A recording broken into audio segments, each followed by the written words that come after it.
welcome at the conference which bears the title, the green title for government's growth for Europe. Nothing is more important nowadays than growth and jobs. I like very much optimism, but I prefer realism. So I'm confident concerning the title Growth for Europe 2013, but we are still 2012. I would like to repeat this as a statement at the end of next year that it has been a fantastic year of growth. Now let's see what we can do for achieving that objective. Various EU institutions have made big efforts in the last months, and let me welcome and thank the organizer and the host, Mr. Tamás Szűcs, who is the head of the representation of the European Commission and who is going to introduce the conference. Tamás, welcome.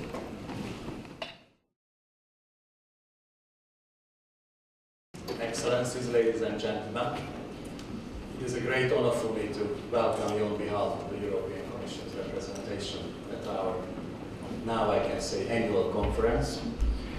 Today's event is to some extent a continuation of the conference which we organized last year on the European semester.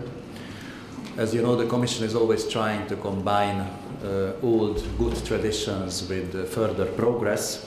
So this is why we thought this year we can combine, we can keep the European semester thematics, but we add a new element, the multi-annual financial framework. Our choice was also due to the fact that these two topics are closely interlinked. The EU's new framework for economic governance is designed to ensure delivery on the objectives of the Europe 2020 strategy, while sustainable growth depends on an ambitious European budget that complements the national actions with substantial European added value. As a result of the very heavy European agenda, we are just right between two European councils. We had to make two last-minute amendments, adjustments to the programs. Just yesterday, Foreign Minister Martonyi unfortunately had to cancel, but we are very lucky to have Mr.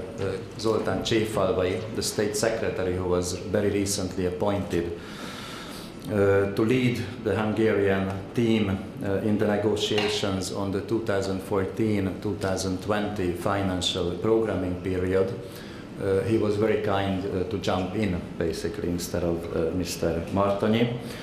And also on the Commission side, Wednesday evening, President Barroso asked his cabinet member, who was on the original program, to stay in Brussels. Again, fortunately, she is replaced by an excellent expert from the President's wider team, from the President's service, Mr. Karsten Bermig, who is in charge of the annual growth surveys coordination. You can see the final version of the program on the screen. The morning session is devoted to the 2013 European semester and its launching documents published this Wednesday. The annual growth survey evaluates the implementation of the Europe 2020 strategy and sets the main economic and social priorities for Europe, on which the Council will base its guidelines next March.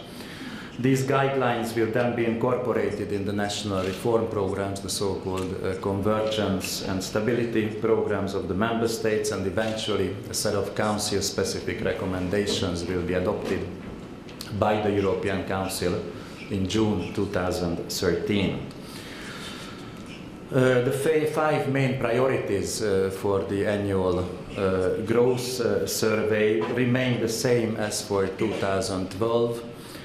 Fiscal consolidation, normal lending, growth and competitiveness, unemployment and social consequences of the crisis, and modernizing public administration.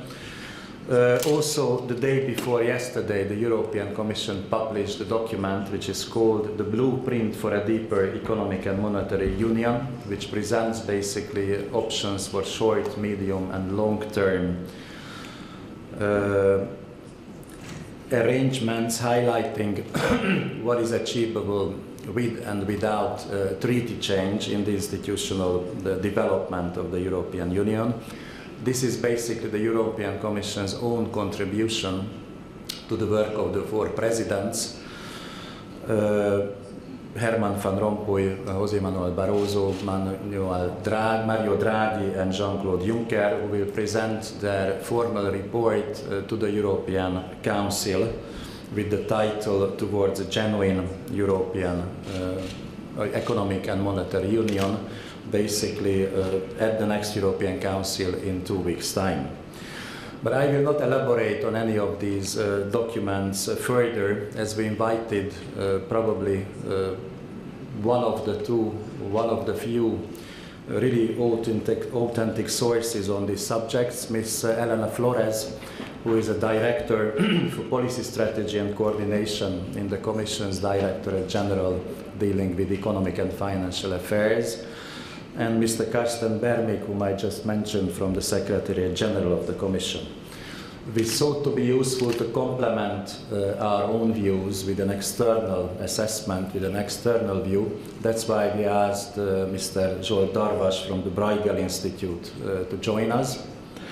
And finally, to ensure that we don't lose sight of the broader political dimension, we asked Professor Balázs to chair this session, who knows all sides since he was Foreign Minister, European Commissioner, and right now he's a very active professor at the Central European University, so he also knows the academic world. It would have been difficult to find a better timing actually for our afternoon session. Based on the experience last week at the European Council, it seems it won't be easy to find a compromise among all member states to agree on a realistic but still sufficiently ambitious European budget. The Commission has pushed both on the quantity and the quality of the budget and will continue to try to modernize this. The aim of our exercise is that it can have an increased impact, basically, to create growth and jobs across the European Union. It is important to recall that the multi-annual financial framework is basically not money for Brussels. 94% of the amount goes back to the member states. And it's also important to emphasize that this is neither simply the 28th national budget. The Commission wants to maintain a critical mass of pro-growth investments, basically, in cross-border infrastructures. We also would like to have an increased research and education component to ensure the competitiveness of the European Union. We also want to ensure that cohesion policy basically is in line with our economic and growth strategy, that our budget becomes more transparent and more simple.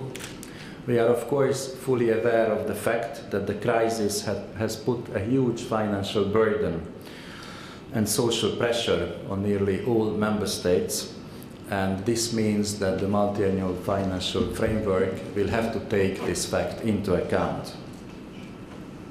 This is why the European Commission originally proposed a budget which would cost only 70 euro cent a day for all EU citizens. In return, they would receive a wide range of financial benefits through the various EU-supported programs and projects. And they would also receive much wider political and economic benefits.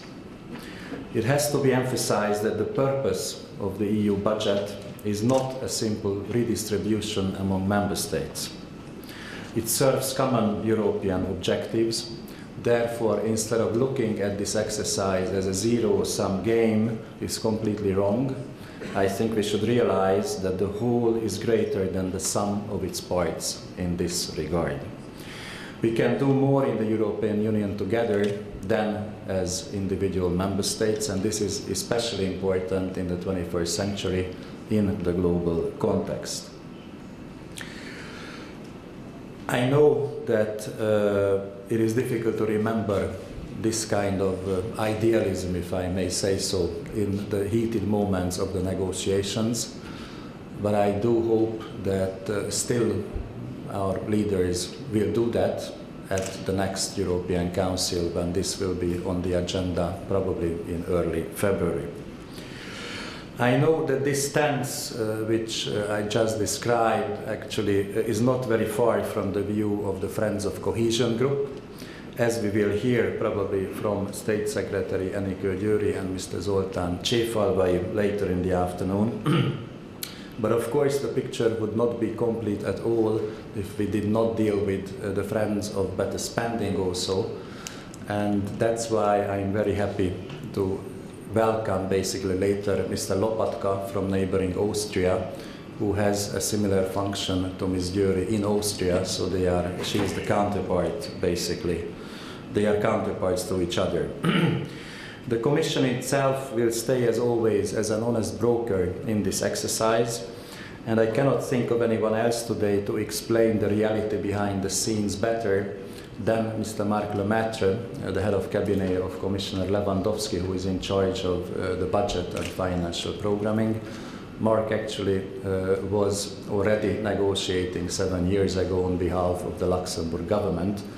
We actually remember him with Professor Balázs when he was chairing the Coreper. I was the Antici official, and Marc Lemaitre was also an Antici official in the Luxembourg team, and we were working together in a sense to have a 7-year budget 7 years ago. So ladies and gentlemen, without any further ado, let me again warmly welcome you, and I would like to open this conference on behalf of the European Commission's representation in Budapest.